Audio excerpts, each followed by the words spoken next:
What's up everyone? Kamusta kayo guys? Kamusta? Finale time na ng story natin, no? Nakakalungkot man siya isipin pero every story must come to an end. Sabi nga nila, di ba? Pero sobrang thankful ako sa inyong lahat kasi sinamahan nyo ako mula umpisa hanggang dulo. Sa lahat ng comments, theories, kilig, iyak, at puyat nyo habang nakikinig, sobra-sobra ko po kayo na-appreciate. At syempre gusto ko rin magpasalamat kay Gino, ang writer ng napakagandang story na to. You know how thankful I am, Gino. Salamat dahil binigyan mo kami ng kwentong hindi lang basta nakakakilig kundi yung kwentong punong-puno ng emosyon, pagmamahal, pagpapatawad, at talaga naman yung mga character na mamahalin ng mga listeners natin. Hindi siya magiging ganito ka-special yung journey ni na Cairo at Prince kundi dahil sa creativity at effort mo. Kaya naman mula sa akin at sa lahat ng sumusubaybay, maraming salamat sa iyo, Gino. At guys, alam nyo ba na isa sa mga favorite kong character dito si Barbie? Kasi sobrang funny niya at saka sobrang chismosa niya. Kaya naman, samahan nyo kami ni Cairo na ipagpatuloy ang kwento namin. Ano Cairo? Tara? Oo Prince, tara. Ipagpatuloy na natin ang storya natin. Ano guys? Sama kayo? Eh, sasama na yan.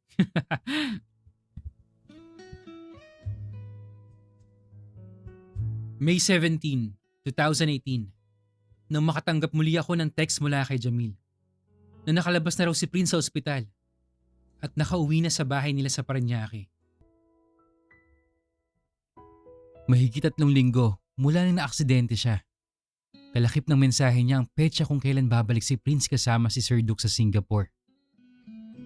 Natuwa akong nakarecover na si Prince at natutuwa akong maging ibang bansa siya dahil mas mabuti yun para sa kanya. Kahit sa kaloob-looban ko, nasasaktan ako. Sa May 19 na palang alis niya. Malapit na. Ay, di bale.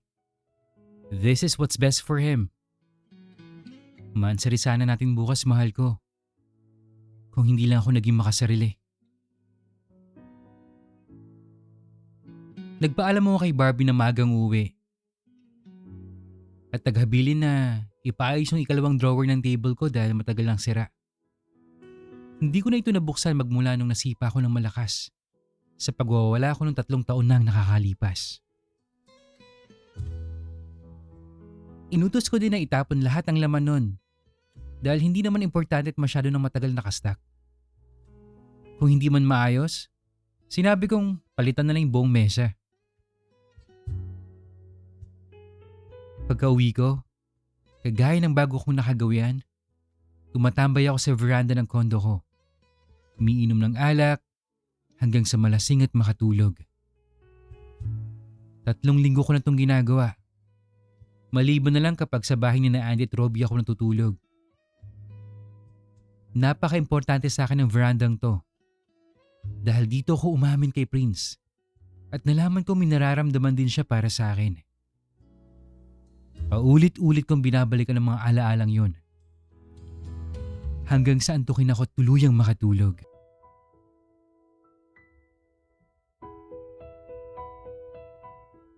Meanwhile, sa opisina ni na Cairo. Kuya, okay na po ba yan? Pakabilisan naman po. Uuwi na kasi ako eh. Hindi po kasi bed tong OT ko. Sandali lang po ma'am. Okay kuya, may jowa ka na ba? May asawa at anak na po ako ma'am eh. Sana all. Ma-check na nga lang laman itong drawer. Trash. Wait, ano to? Cairo, mahal ko? OMG! Hihimatayin ako. Nabasa na ba ni Sir Cairo to? Oh my God! How long has it been? 3 years? And for some odd reason, ngayon lang naisipan ni Sir Cairo na ipaayos to. Kung kailan magmamansari sila bukas. At susunod na araw na yung muling alis ni Prince. The love of his life. This is destiny. Fair godmother duties? activated. Humanda sa season 2 ang love story ng supladong boss at ang kawawang sekretary. Ay wait, wrong. Ako ang sekretary ngayon, di ba? Basta. May season 2. Alas 5 ng umaga na magising ako sa pagkakahimbing sa veranda. Dahil sa panaginip ko. Hinahabol ko daw si Prince pero hindi ko siya maabutan. Sinisigaw ko daw yung pangalan niya. Pero hindi niya ako marinig. At nung naabutan ko na siya, hindi ko na raw siya mahawakan. Kahit anong pilit ko, tumatago sa mga kamay ko sa katawan niya. Tapos bigla ako nadapa. At si Prince naman, nakaharap na sa akin pero duguan ang buo niyang katawan. Nung yumuko ko para tingnan ang mga kamay ko, may hawak na akong kutsilyo na nababalot ng dugo. Pati yung mga kamay ko pagkatapos, biglang nagsalita si Prince at sinabing, Cairo, bakit mo nagawa sa akin to? Tapos nagising na ako. Good morning, mahal ko. Maging sa panaginip, hindi ako para sa'yo. Fast forward tayo sa opisina ni na Cairo. Morning, Barbie. What do you have for me today? Good morning, Sir Cairo. Your dad and Sir Duke are already waiting in the Zoom session. Also, the drawer has been fixed if you could take a look. Okay, later. Agad akong pumasok sa loob. Umupo at sumali sa remote session. Napansin kong bukas ang pangalawang drawer ng table ko. May nag-iisang papel na nakalagay doon. Na may nakasulat na, Please read this ASAP. Good morning, Dad. Good morning, Sir Duke. I'm sorry I'm late. No, you were just on time, Cairo. I don't want to prolong your agony. I just want to formally bid farewell. Brains and I will migrate to Singapore tomorrow. Proper endorsements have been made and Sheila, my representative, will take full control on all operations here in the Philippines. Is there anything you want to say? No, Sir Duke. I think this is the best for Prince. Oo, ito ang tama. Mas makakabuti kay Prince ang lumayo dito. Ang lumayo sa akin. I'm sorry to interrupt, Duke. Son, but isn't this unfair for Prince? Did he agree on this? Well, I asked him multiple times and he said yes. We also don't know if he will ever recover his lost memories. It's up to him actually. All I wanted as his guardian is to ensure his safety. Oo, tama yan. Mas ligtas si Prince doon. Huwag ka na makailam, Dad. So, if merong tao dyan na gusto manatili si Prince dito, aba, kumilos ka na at baka pagsisiyan mong lahat. Right, Ace? Cairo, anything you wanna say? Ha? No, Sir Duke. I have nothing to say. Ano ba? Bakit niyo ba ako iniipit? I need a diversion. Mabasa nga lang tong letter kung ano-anong pinagsasabi niyo dyan eh. Alright then.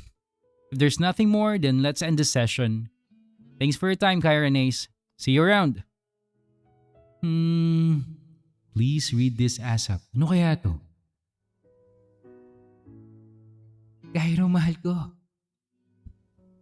Pasensya na kung hindi na kita ginising at pasensya na kung hindi ako nagkaroon ng lakas ng loob para sabihin sa ito ng harapan. Kaya idadaan ko na lang sa liham. Aalis muna ako. Sasama ako kay Papa Duke, ang uncle ko sa Singapore, para mag-aral. Oo, magkadugo kami kaya huwag kang mag-isip ng masama ah.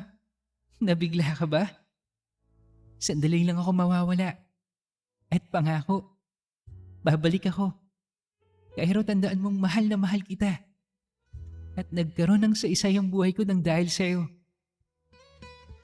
Ang daming magagandang nangyari sa akin simula nang makilala kita.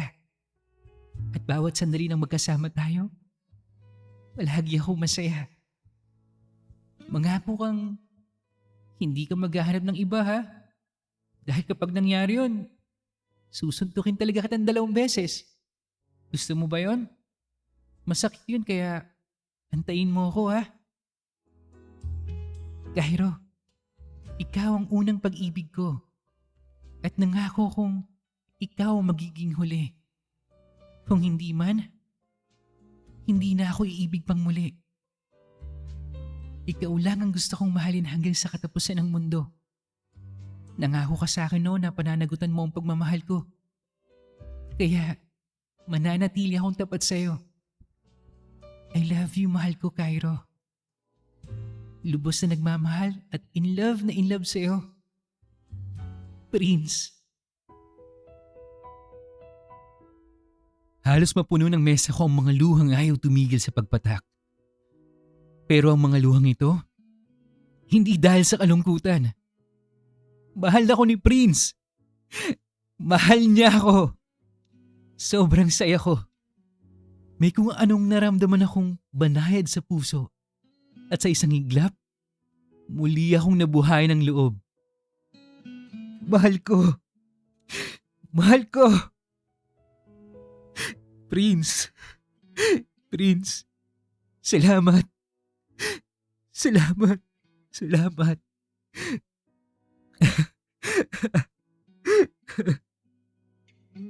Hindi na dapat ako mag-alingangan pa. Dahil ngayon, buo na ang pasya kong ipaglaban ko siya. Gayang hindi niya pagsuko sa akin. Pananagutan ko ang pagmamahal niya. Hindi ito mali. Tama na magmahalan kami dahil kami naman talaga ang nakatadhana para sa isa't isa. Kailangan ko na siyang makita. Kailangan ko siyang puntahan. Gusto ko siyang yakapin, mahagkan, mahalin. Tumayo ako at nagmadaling lumabas. Pero nabuksan ko ang pinto.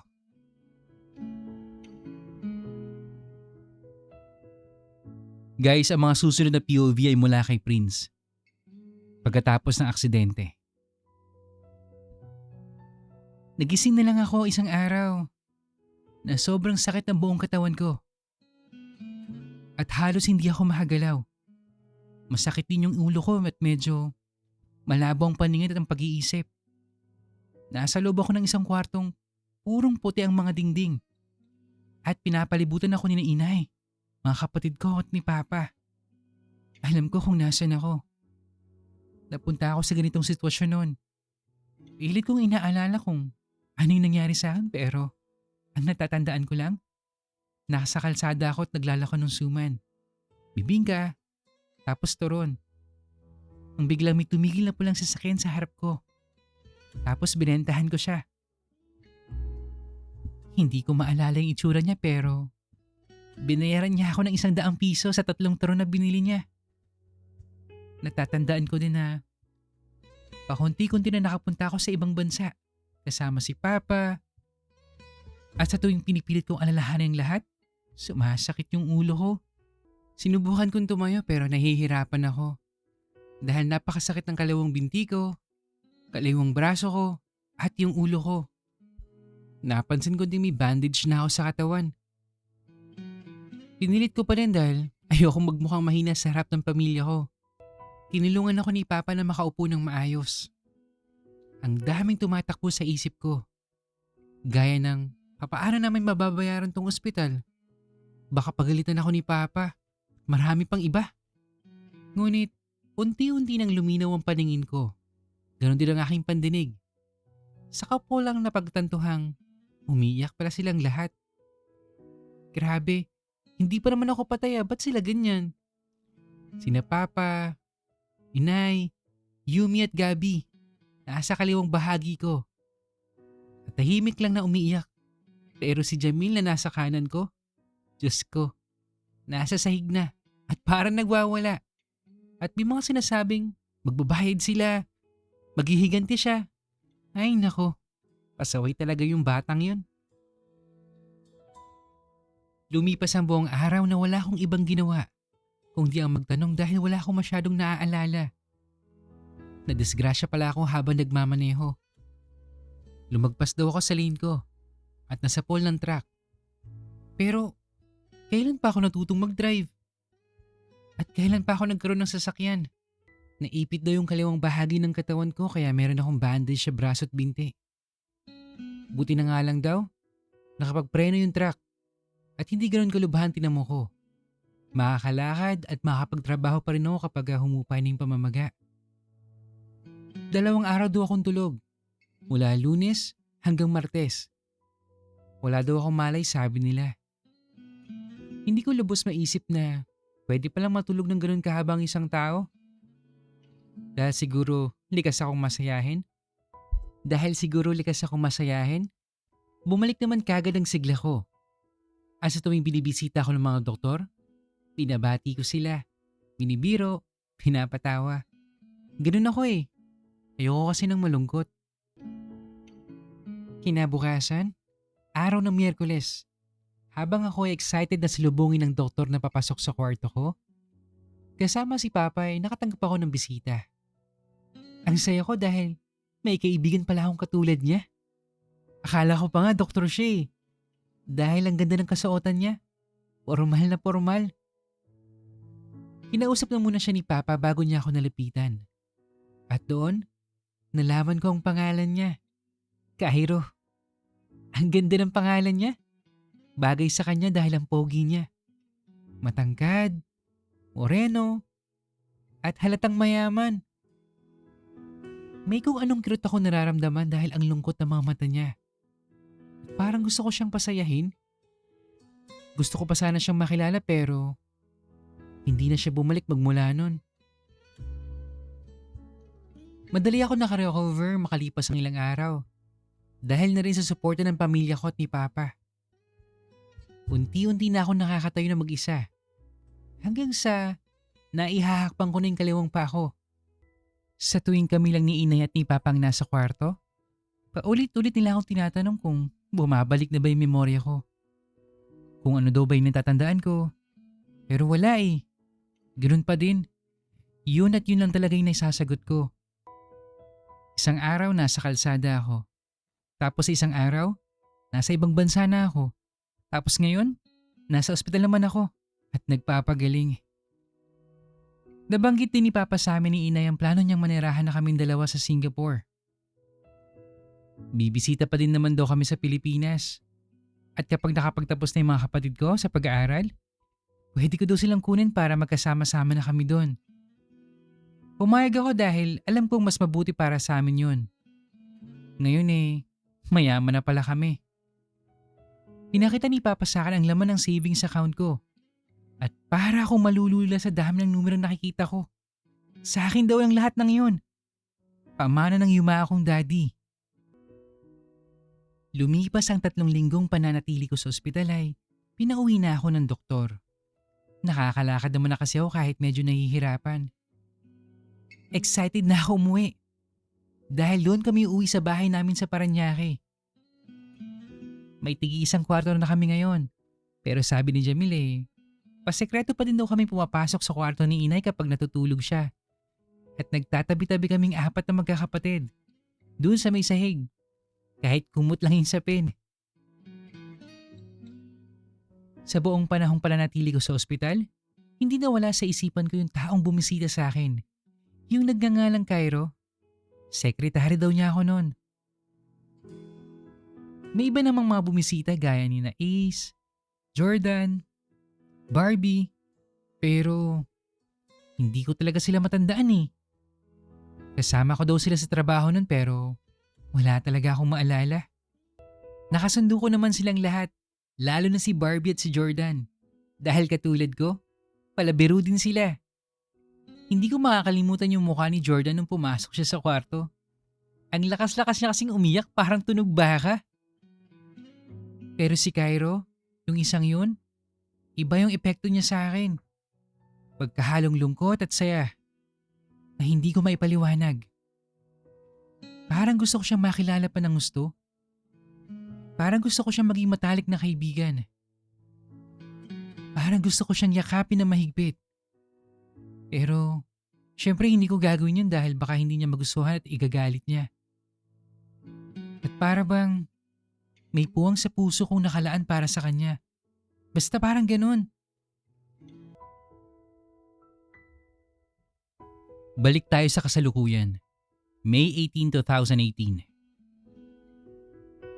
Biyernes, pasado alas 7 ng umaga, nang makarating kami ni Jamil at ni Inay sa aming bahay sa Parañaque. Tila ba hindi ako mapakali. Galaw ako ng galaw. Dala na rin siguro ng 3 linggo kong pagkakakulong sa ospital. O anak, anong nangyari sa'yo? Magpahinga ka muna. Kanina ka pa hindi mapakali. Ewan ko ba, Nay, parang may gusto akong gawin na hindi ko alam eh. May okasyon ba ngayon? Okasyon? Oo, syempre anak. Magluluto ako ng marami dahil nakauwi ka na. Wala bang may birthday o handaan na dapat nating puntahan? Wala naman anak. Maupo ka nga muna dito. Kanina ka pa palakad-lakad eh. Hindi ka pa lubusang magaling. Ang haba na ng pahinga ko na eh. Ayoko ng ganitong walang ginagawa. Halika nga muna dito anak. Patingin nga ako sa mukha ng panganay ko. Naku, mamimiss ko tong mukhang to. Masyado mo na akong sinasanay na wala ka. Nay naman, para sa inyo din naman tong ginagawa ko eh. Alam ko naman yun anak. Mag-iingat ka dun ha. Alagaan mo ang sarili mo. At palagi kang tatawag. Hindi nagustuhan ni Jamil ang pag-uusap namin ni Inay. Kaya siya biglang nagdabog at umakyat sa taas. Nay, si Jamil oh. Pagpasensyahan mo na. Alam mo namang number 1 fan mo yun eh. Hayaan mo Nay. Araw-araw akong tatawag sa inyo. Naku anak, paniguradong sosolohin ka na naman ni Jamil kapag tumawag ka. Oo nga Nay. Naalala ko nga pa noon nung nasa Singapore kami pa ni Papa. Hindi ako makatulog ng maaga dahil ayaw ni ibaba ni Jamil yung cellphone. Siya nga pala anak, yung bagahe mo nakahanda na ba? Para wala ka nang aalalahanin. Sigurado ka bang isang luggage lang yung bibitbitin mo? Oo Nay, may gamit naman ako dun eh. Hindi ko kailangan magdala ng marami. O sige, halika kumain ka muna. Habang kumakain kami ni Inay, bigla namin narinig si Jamil na sumisigaw at nagmamadaling bumaba. Kuya! Kuya! Tingnan mo to, bilis! Kuya! Jamil, hinay-hinay lang, baka madapa ka. Bakit bigla ka sumisigaw? Nakakita ka ba ng multo? Hindi. Walang multo kuya. May papakita sana ako sa'yo eh. Baka sakaling makatulong sa amnesia mo. O sige, ano ba yan? Halika, sumabay ka muna dito sa amin ni Inay kumain. Inamot ni Jamil sa akin ang isang picture frame na may larawan ng isang lalaki na nakahiga sa gilid ng kalsada. Nakakaawa yung itsura niya. At habang pinagmamasdan ko ito, unti-unti ako nakakaramdam ng kirot sa dibdib ko. At biglang parang may kumaryente sa ulo ko. Teka, kilala ko tong taong to ah. Hindi ba si Cairo to? Oo kuya, siya nga. Tingnan mo maigi kuya. Pakiusap, pilitin mo alalahanin ko ano yan. Ano ba kasi yan, Jamil? Itigil nyo na nga yan. Teka lang, Nay. Sandali lang.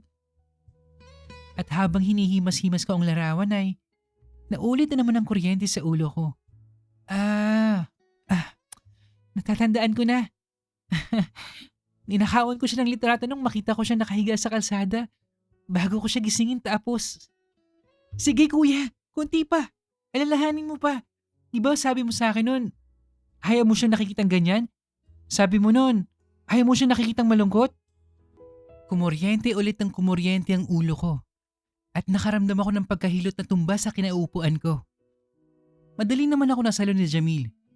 At tumulo na ang mga luha ko. At mabilis na hinablot ni Inay ang larawan. Nay, akin na yan. Ibalik niyo po sa akin. Gusto ko pa pong tingnan. Tama na, Prince. Nahihirapan ka na. Jamil, ibalik mo na ito sa kwarto ng kuya mo. Nay, sandali na lang oo. Bumabalik na yung alaala ni kuya. Ito na yung pinakaantay kong sandali, Nay. Ang maalala ni kuya si Sir Cairo. Nay, hindi na alis si kuya kapag naalala niya yung lahat. Nang maibalik ni Inay sa akin ang larawan, sumakit ng husto ang ulo ko. Hindi na natigil ang pagkukuryente hanggang sa maalala ko ng lahat. Mabilis. Parang palabas na fina-flashback ang nawala kong mga alaala. Hindi na natigil ang pagluha ko. At nung sakto ako'y tatayo, biglang nanghina yung katawan ko. Hindi ako makakilos. At sumakit ng husto ang kaliwa kong binti. Pakiramdam ko, tila pinipigilan ako ng tadhana. At ayaw akong paalisin. Ayaw akong palakarin. At ayaw akong patakbuhin papunta sa taong pinakamamahal kong si Cairo. Jamil, tulungan mo akong makatayo. Isang buwan na ako. Isang buwan na akong huli sa anniversary namin ni Cairo. Isang buwan na. Kailangan ko siyang puntahan. Kailangan niyang malaman yung buong katotohanan. Kailangan ko siyang makita. Jamil, pakiusap, tulungan mo ako. Oo kuya, tutulungan kita. Pupuntahan natin siya. Kaya mo ba? Magsitigil niya kayo. Ano ba? Walang aalis dito sa bahay. Nay, ikamamatay ko kapag pinagpatagal ko pa to. Nay, maawa kayo. Kailangan kong puntahan si Cairo, Nay. Nay, akong bahala kay kuya. Huwag po kayong mag-alala. Siguraduhin mo makakauwi kayo dito ng maayos, Jamil, ha? Dahil kung hindi, sinasabi ko sa'yo. Opo, Nay. Aalis na po kami. Dahan-dahan akong inakay ni Jamil papasok sa sasakyan. At umalis na kami ng bahay. Papunta sa Cavite kung saan naroon si Cairo. Namimilipit na ako sa sakit ng binti at ulo ko nun pero kaya ko magtiis kung ang kapalit naman nito ay ang makita ang mahal ko. Kuya, okay ka lang? Relax ka lang ha. Dadating din tayo doon. Teka, sandali lang. Kunin mo muna to. Kung naalala mo ng lahat, alam mo na dapat kung ano yan. Oo, salamat Jamil, naalala ko. Bilisan mo na't gusto ko na siyang makita. Mahigit 1 oras kami bumabiyahe mula Parañaque. Papunta sa dati kong pinagtatrabuhang day and night advertising. Matagal bago kami nakalagpas sa Toll Expressway ng Cavitex. Dahil mahaba ang pila at lagpas 9:00 na ng umaga nung makarating kami. Wala na akong sinayang na oras. At nagmadali kaming pumasok sa loob. Kahit hirap na ako hanggang sa marating namin ang elevator. Bago pa man umandar yung elevator paakyat ng 5th floor, may isa kung anong hiwaga o milagro ang nangyari. Naibsan ang lahat ng sakit na nararamdaman ko sa katawan. Okay na ako, Jamil. Kaya ko na to. Hindi mo na ako kailangang alalayan pa. Sigurado ka, kuya? Baka bigla ka na namang matumba. Oo, okay na nga ako. Ang kulit nito, oh. Pero salamat ha. Sabi ni inay sa akin kanina, number 1 fan daw kita eh. Oo naman. Alam mo naman kuya yan eh. So, hindi ka naalis? Bakit pa ako aalis? Mananatili ako dito kasama nyo at si Cairo. May intindihan naman siguro ni Papa yon. OMG! Hihimatay na ako! Hihimatay na ako! Look who's here! The Prince Charming! Pero wait lang. Sino nga ba sa kanila ang Prince Charming? Si Prince Gabriel ba? O si Cairo Prinsesa? Sino sa palagay nyo? Prince! Buti naman nandito ka na. Dali na, pasok na sa loob. Nandyan si Sir Cairo, inaantay ka. Talaga? Bakit? Alam niya bang pupunta ako? Ah, hindi. Kutob ko lang. Dali, pasok na. Bubuksan ko na sana ang pinto ng opisanin ni Cairo pero nakalaki to mula sa loob. Ay nako, tadhana nga naman. Pati yung pintuan, pinapakailaman kami. Barbie, nakalaki. Katuhin mo na, nasa loob si Sir Cairo. Doon na muna kami ni Jamil sa meeting area ha para hindi namin kayo may istorbo. Jamil, iho, halika muna. Doon na muna tayo sa kabila. Pero, teka lang Jamil, may jowa ka na ba? Ay nako tita, bata pa po ako no. Tita, grabe siya. Nagtatanong lang naman.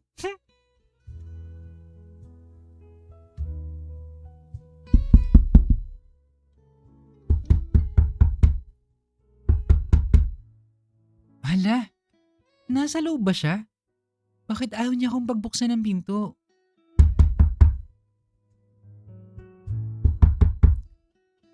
Hala, ano yun? Bakit siya sumisigaw? Mahal ko! Mahal ko! Prince! Prince! Salamat! Salamat! Ilang sandali pa ay binuksan ni Cairo ang pinto. At nagkaharap kaming dalawa. Umiiyak siya at may hawak na papel. At nagulat siya nung makita ako. Ako na may nakangiti sa kanya na may maluhaluhang mata. Ba't mo ako tinatawag? Nandito lang naman ako eh. Kanina pa ako kumakatok pero ayaw mo akong pagbuksan. Prince, mahal ko. Binitawan niya ang hawak niyang papel. Pinahid ang kanyang mga luha at niyakap ako. Tapos kiniyumos ng halik. Nagtagal na mga 10 segundo ang halikan namin. Tapos pinatigil ko muna siya.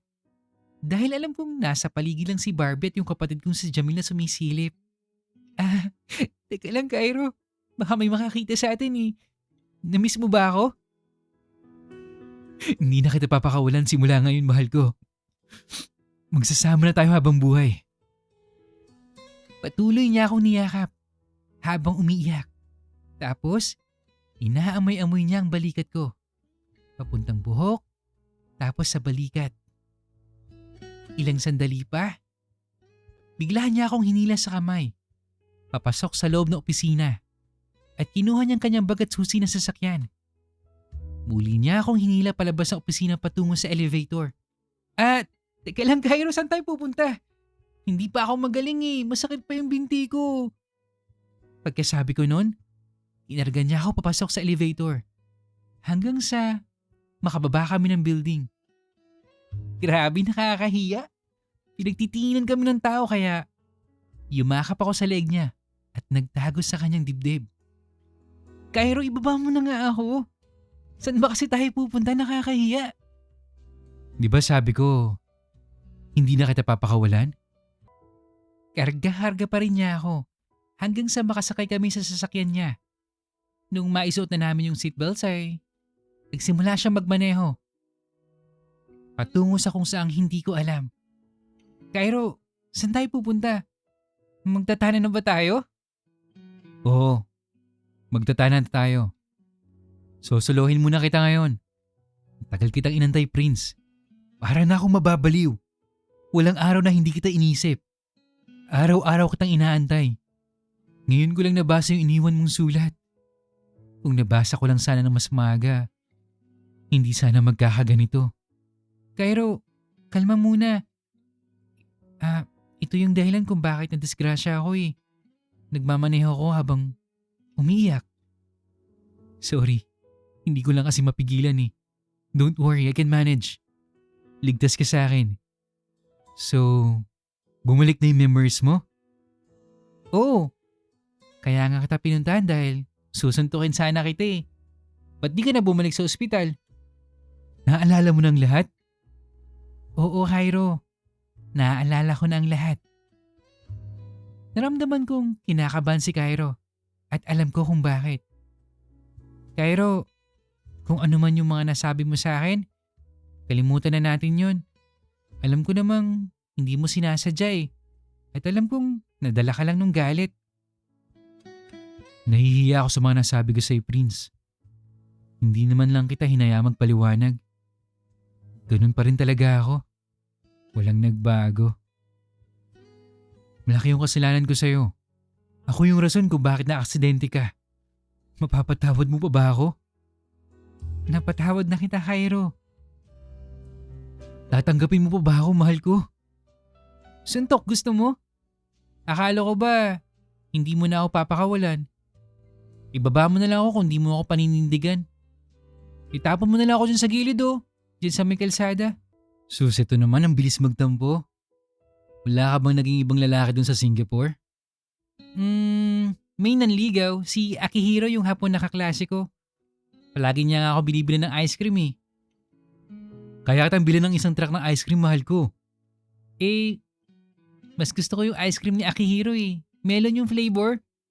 Mahal ko, lahat ng flavors ng ice cream kaya kong bilhin para sa'yo. Hindi lang melon. Ano, gusto mo bilhin ko na pati buong pagawaan eh. Hindi na kailangan, Cairo. Hindi ko magagawa magtaksil sa'yo. Kasalanan mo to eh. Masyado kitang mahal. Pananagutan ko yung mahal ko. Tutuparin ko ang pangako ko. Pananagutan ko ang pagmamahal mo. I love you, Prince Gabriel! I love you too, Cairo Prinsesa!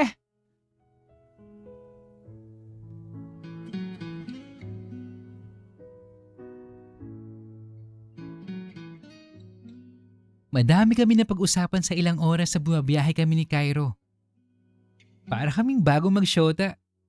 Puro mga kakornihan at puno ng halakhakan. Hanggang sa makarating kami sa rest house nila sa Laguna.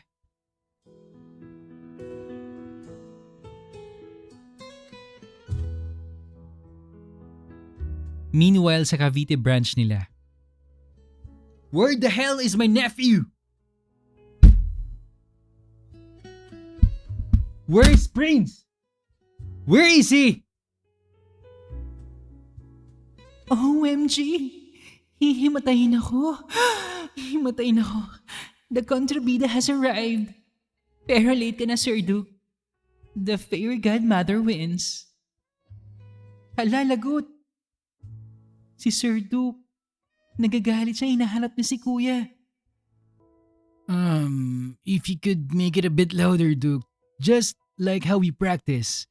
And if you could slam the door a bit stronger, ha? Ganun ba? Sige, Ace. Ulitin ko, wait lang. Ha? Anong sinasabi nila? Where the hell is my nephew? Nasaan si Prince? Yes, Duke. That's it. Your acting skills is getting better now, huh? Pasado na ba, Ace? Sure do. So, how are we, my friend, huh? Well, I guess, gumana yung plano mong magmamigrate kami kunyari. Pero, paano ba yan, Ace? Panalo ako sa pustahan natin. My nephew is more determined than your son. Yeah, I know. Oo na. I'll pay for the new house for them, but you will pay for the wedding deal, huh? Ang kuripot mo talaga. Sure, I'll accept the deal. Ano daw? OMG! So, where do you think they're headed, Ace? There's only two places I know. If not his condo, then it's probably a rest house in Laguna. I see. That's not far from here. Shall we take a visit? I wouldn't interrupt there, Lover's nest. I understand, but want to make sure that Prince is safe. After all, we've been through a lot. He means everything to me, my friend. You can trust me on this, Duke. My son will keep him safe. So Ace, shall we plan the wedding then? My son would want to propose first. I guess we'll have to wait until then. Sorry po Sir Duke, Sir Ace. Ayoko po sanang mangailam pero sa tingin ko po, magpo-propose po si Kuya kay Sir Cairo. Dala niya po ngayon yung singsing na pinatago niya sa akin eh. What? You see, Ace? My nephew is very determined. He's always one step ahead of us.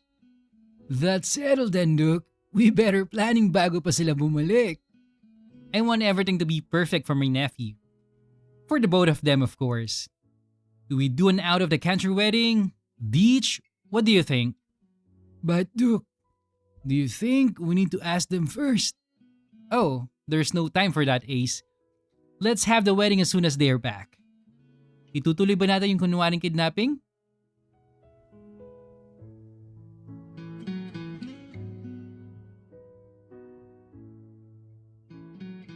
Balik tayo kina Prince at Cairo sa Laguna. Grabe! Ang ganda naman dito sa rest house niyo, Cairo. Parang resort. Oo. Sinadya talaga ni Daddy na magmukhang resort to. Dito kami nagbabasyon kapag Pasko at Bagong Taon. Wow! May katabing dagat pa! Hindi dagat yan. Pero kung gusto mo, pwede tayong magharutan mamaya dyan sa pool. Ang laki namang pool niyan pero Cairo. Pwede bang ibabahan mo muna ako? Kaya ko naman maglakad na. Ay hindi. Walang bababa. Diretso na kita sa kwarto ko. Hala, anong pinaplano mo? Alam mo namang hindi pa ako lubusang magaling eh. Nakakagaling ng sakit daw, mahal. Sige na, paisa. Nako, hindi pwede ngayon. Maghanap ka na lang ng ibang malanding linta. Inuulit-ulit pa talaga eh. Malanding linta pala ha. Malanding linta pala ha. Sige, umanda ka ngayon, Prince Gabriel. Kikilitiin kita hanggang sa maihi ka. Sige nga. Tama na, Cairo. Ano ba, tama na. Hanggang sa naging mahinahon ang pagiliti ni Cairo sa akin. At napalitan ng mga haplos. Hanggang sa naihiga niya ako sa kama. Ako, nasa ilalim. Siya naman ay nasa itaas at nakapatong sa akin. At hanggang sa inamoy-amoy niya ang mukha ko. Papunta sa lieg at sa balikat. Prince, hindi ako makapaniwalang muntik na kitang pakawalan, mahal ko. Cairo, pag di mo tinigilan yan baka... Mahal na mahal kita, Prince.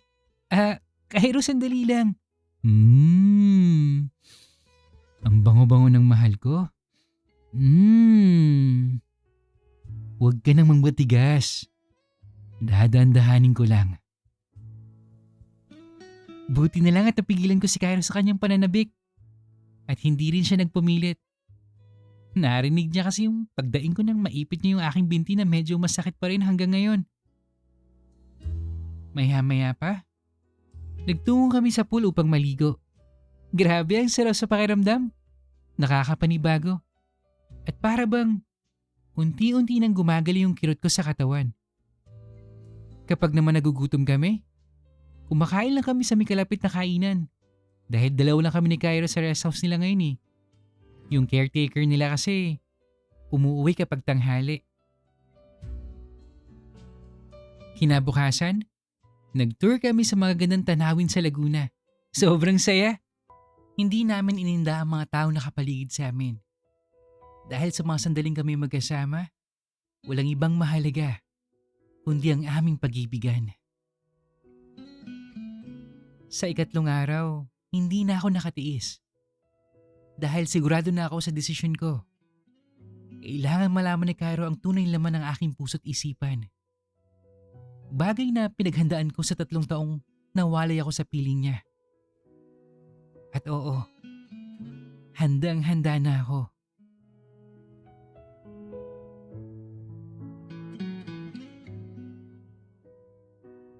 May 21, 2018, 9 p.m. Nasaan na kaya yun? Nagbanyo lang ako sandali tapos biglang nawala. Prince! Prince? Mahal, nasan ka na? Hinahanap na siguro ko nun. Grabe naman kung di niya makita yung love letter na naiwan ko sa kama. Uy, ano to? Love letter ha? Ikaw, Prince ha? Ano na naman ba tong kalokohan mo ha? Mabasa nga. Dear Cairo, pasensya na pero hindi ko na kaya eh. Kung gusto mo kong makita, lumabas ka muna. Baka mahabol mo pa ako. Nagmamahal, Prince. Putek. Ano to? Prince! Prince! Asan ka na ba? Ayan na, sumisigaw na siya. Pupwesto na ako. Tumayo na ako sa labas. Ng napakalaking sliding door sa may welcome area ng Harris House nila Cairo. Hawak ko sa likod ng 3 pirasong bulaklak na pinitas ko kanina sa paligid pagkatapos namin kumain. Excited na ako. Ilang sandali pa, nakita ko na si Cairo na nagmamadaling bumababa sa hagdan. Prince! Ano ba? Nandyan ka lang pala eh. Tsaka ano to? Akala ko, iniwan mo na naman ako eh. Ops, dyan ka muna. Huwag ka munang lumapit sa akin. Ano ba, Prince? Ano bang ibig sabihin nitong love letter mo? Basta, dyan ka lang. Ako ang lalapit sa'yo. Okay, sige. Dahan-dahan lang. Sabi ko naman sa'yo, huwag na tayong tumuloy dun sa falls eh. Ang tigas kasi ng ulo mo, yan tuloy. Sumakit na naman yung binti mo. Okay lang ako, basta tumayo ka lang dyan ha. Hanggang sa makalapit ako. Okay. Ano ba kasi itong ginagawa mo, Prince? Ito naman hindi makapag-antay. Andyan na, malapit na ako. Sa dala ng katigasan ng ulo ko, paika-ika ako naglalakad. Pero okay lang. Dahil ngayon, mangyayari na yung pinaghandaan ko ng 3 taon. Nang makarating na ako sa harap ni Cairo, inabot ko sa kanya ang mga bulaklak na kanina pa nakatago sa likod ko. O ayan Cairo, para sa'yo. Naks, ang sweet mo naman pero saan galing to? Huwag mong sabihing, shh, huwag kang maingay. Tutubo naman ulit yun eh. Tsaka 3 lang naman yung pinitas ko. Napakapasaway mo talaga no? Butit hindi ka nahuli ng kapitbahay. Panigurado magagalit yun. Pero, para sa naman to? Niiyak na ako, mahal ko. Pagkatapos, bigla akong lumuhod sa harap ni Cairo. Grabe, ang sakit ng binti ko. Pero okay lang, dahil magtatapat na ako sa kanya. Uy Prince, huwag dito, teka lang. Ano ba kasi to?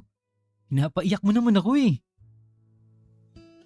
Pinagbasdan ko muna si Cairo ng ilang segundo bago ko binunot ang maliit na kahon na nasa bulsa ko. Kung natatandaan nyo, ito yung inabot ni Jamil sa akin. Ilang araw na yung nakakaraan. Nung araw na bumalik yung alaala ko. Grabe, ang mahal ng pagkakabili ko nito. Dahil gawa ito sa ginto at diamante. Pero ayos lang. Ibibigay ko naman sa pinakamamahal ko eh. Cairo, mahal ko. Ang bobo mo naman eh. Hindi mo ba alam kung ano tong ginagawa ko? Ano ba kasi to, Prince? Ba't ka nakaluhod? Tumayo ka na nga dyan. Tsaka, ano ba yung hawak mo? Cairo, mahal ko. Sensya na pero hindi ko na kaya. Hindi na kita papakawalan. Mahal na mahal kita. Magsasama na tayo habang buhay. Cairo, mahal ko. Will you marry me? Prince naman eh. Inuunahan mo naman ako eh. Ako kasi dapat yung gumagawa niyan eh. Hinayaan ko muna umiyak si Cairo bago ko siya kinulit sa sagot niya. Uy, ano na? Ano nang sagot mo? Kanina pa ako nakaluhod oh. Hindi ka ba naaawa sa akin? Pagkatapos ay dahan-dahan akong hinila ni Cairo patayo tapos niyakap. Grabe ka, Prince. Ikaw lang nakapagpayak sa akin ng ganito. Ano nang sagot mo, Cairo? Kasi kung ayaw mo, edi tatapon ko na lang itong mga singsing. Ang mahal-mahal pa naman ito. Ito naman nagmamadali. Nilalasap ko pa nga yung moment eh. Sagot na, dali, naiinip na ako. Sinagot ko na ito, mahal ko noon pa. Kung naalala mo pa pero uulitin ko. Yes! Yes, mahal ko! I will marry you! Yes! Nanginginig pa yung kamay ko habang isinusuot ko yung singsing ni Cairo para sa kanya. At ganoon din siya nung isinusuot niya yung singsing na para sa akin. Ang sarap-sarap sa pakiramdam na pareho kami nagmamahalan at handang ipaglaban ang pag-ibig namin sa isa't isa hanggang sa huli. Maya-maya pa hindi na kami nakatiis at nauna na yung honeymoon kaysa sa kasal. Oo guys, tama yung narinig nyo. muling naisuko ang bataan ng gabing yon.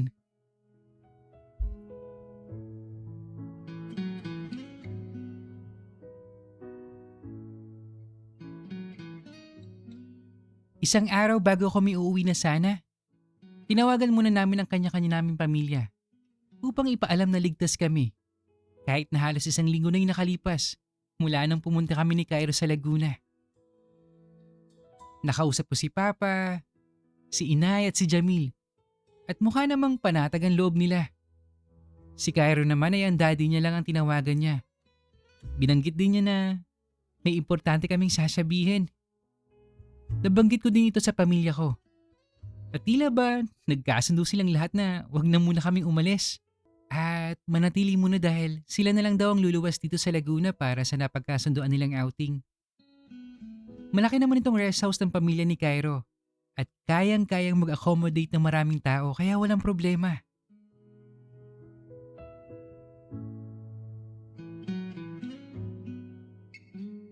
Kinabukasan nang makarating ang pamilya namin ni Cairo sa rest house, laking gulat namin na may kasama silang ibang mga tao na hindi namin kilala. Pagkatapos, nagsimula na kami magsukat ng mga magagarang damit at nagsimula na din silang magplano kung saan ilalagay yung mga dekorasyong dala nila. Bukas daw ay darating iba pang staff para makompleto yung setup. Pati na din yung catering service na kinuha ni Papa at ni Sir Ace. Hindi ko pa lubos maintindihan ang mga nangyayari dahil sobrang busy ng lahat.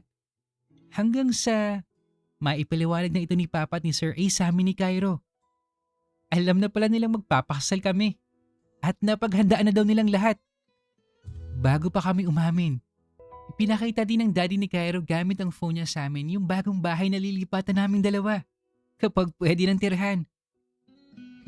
Sobrang bilis sa mga pangyayari. Hanggang sa maikasal na nga kami ni Cairo. Alam naming hindi totoo ang kasal. At alam naming wala itong basbas ng simbahan o maging ng batas. Pero ang mahalaga, magkakasama kaming lahat na nagtitipon dito. Magkasama kaming lahat na nagdadaos ng okasyon na nakalaan para sa amin.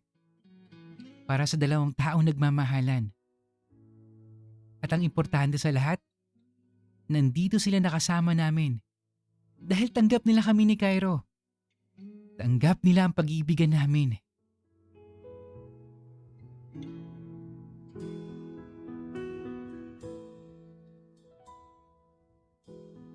Kinabukasan ng magising ako.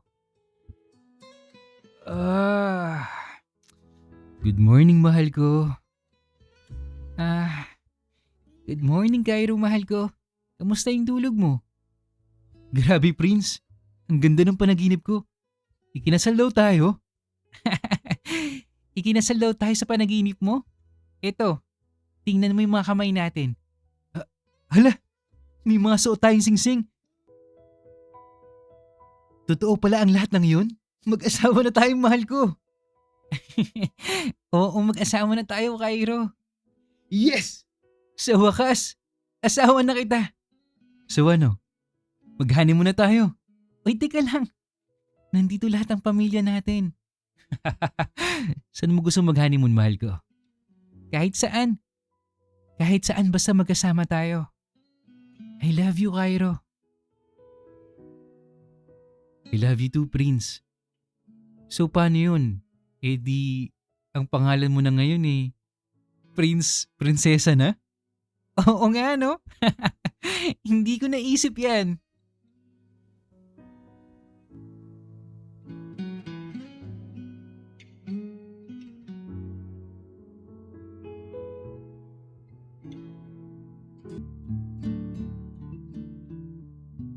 Okay. Finally, no, natapos tayo. Mga 1 year yata natin. More than a year. Yeah, more than a year natin siyang nina-narrate, no. Sa wakas, no, natapos ang lahat sa isang napaka-sweet at emosyonal na pagtatapos ng love story ni na Prince at Cairo. Sa kabila ng lahat ng hirap, pagdududa, sakit na pinagdaanan nila, mas nangibabaw pa rin yung pagmamahala na hindi kailanman bumitaw. At mas nakakakilig pa yung yung hindi lang sila yung dalawang naging matatag kundi pati yung kanilang family. Sobrang supportive ng family nila, no? Parang walang kahit anong hadlang sa pagmamahalan. Walang judgment. Puro pagtanggap lang eh. Genuine happiness para sa dalawa. Sana all. Sana sa totoong buhay, ganun din ka-open lahat ng parents natin, no? Agree ba kayo doon? Sana pwede natin sabihin na, Ma, Pa, partner ko po. Tapos parehas kayong lalaki or parehas kayong babae, di ba? Mas nakikita natin kung paano pinatunayan ni na Prince at Cairo na ang tunay na pag-ibig, kapag minahal ng family, mas lalo pang tumitibay at nagiging forever. Grabe yung kilig, grabe yung support, grabe yung pagmamahal. Kaya naman, I have a good news for all of you guys. May sinend pa si Gino sa akin. Maiksing script lang to guys pero sobrang nakakakilig. It's like a bonus moments ni na Prince at Cairo after nung kasal nila. Kaya kung gusto nyo pa ng full narration nito, pwede ko pa siyang ituloy at i-upload yung next part na to. Comment lang kayo sa baba guys kung gusto nyo pa ng full bonus ng kilig scenes.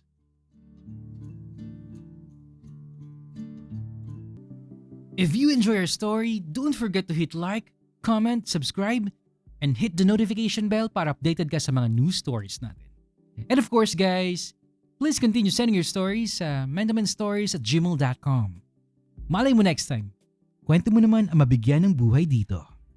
Yun lamang po at maraming salamat sa patuloy na pakikinig. Hanggang sa muli.